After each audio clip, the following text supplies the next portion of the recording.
हक़ सच जी लड़ाई हुजे या वरी फ़र्ज़ जे अदायगीअ दौरान शहादत मिले त इहो रुतबो इंतिहाई अज़ीम लिखियो वेंदो आहे।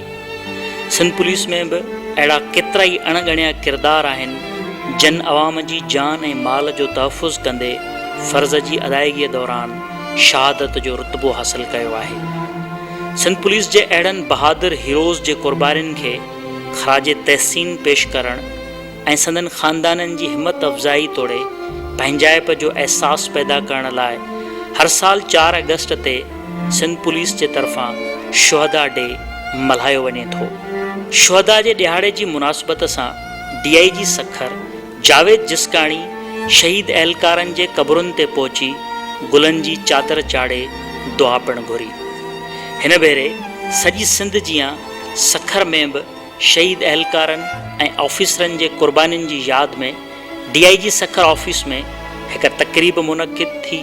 तक़रीब में DIG सखर जावेद जिसकाणी, SSP खैरपुर मलक Afzal, SSP Sukkur संगार Malik, SSP CTD Mohammad अज़ीम दुनियो समेत ॿिया ऑफिसर ऐं वॾे अंग में अहलकार शरीक थिया, जॾहिं त सिविल सोसाइटी जे नुमाइंदनि बि हिन तक़रीब में शिरकत कई।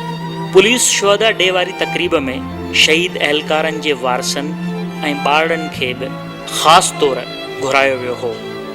तक़रीब में SSP सखर शहीद एहलकारनि खे कुझु शेर पढ़ी भेटा पेश कई।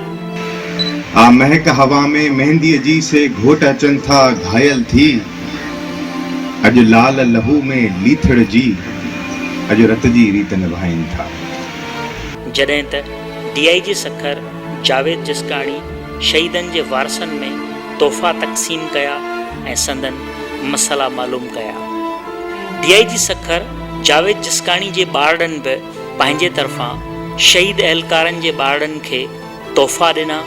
उन मौक़े ते DIG ऐं SSP सखर KT न्यूज़ सां ॻाल्हाईंदे चयो त मां जो ॾींहुं सॼे मुल्क में 4 अगस्त जो में शुहदा कमोमरेट कयो थो वञे ऐं सिंध बल्कि पाकिस्तान जे समूरनि पुलिस जे शहीदनि जूं जेके अज़ीम ऐं लाज़वाल क़ुर्बानियूं आहिनि उन्हनि खे यादि करण जो ॾींहुं आहे।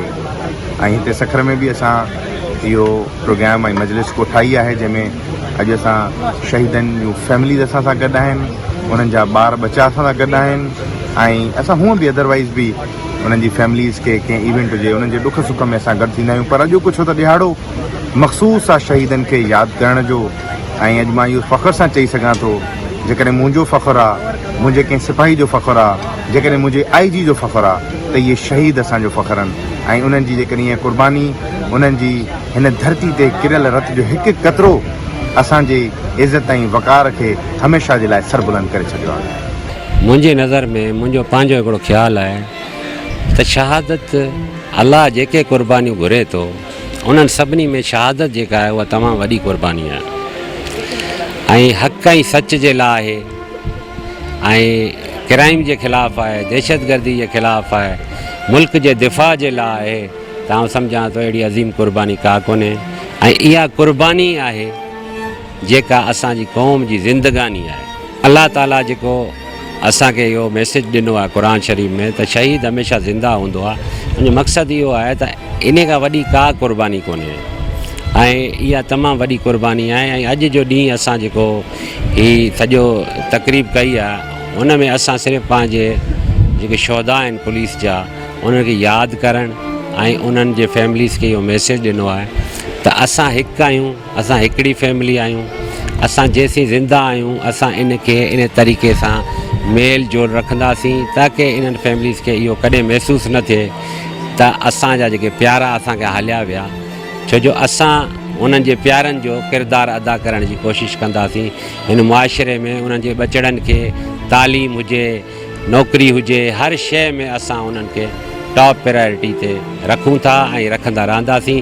ऐं अॼु जी तक़रीब बि उन्हनि जी शहादत जी यादि में आहे ऐं उन्हनि खे ख़राज तहसीन पेश करण जे लाइ। शुहदा तक़रीब जे पुॼाणीअ ते शहीदनि जे ईसाले सवाब लाइ दुआ पिणु घुराई वई, जॾहिं त ख़ैरात पिणु कई वई। कैमरामैन फैज़ान अली सां गॾु जान मोहम्मद महर, KTN न्यूज़, सखत।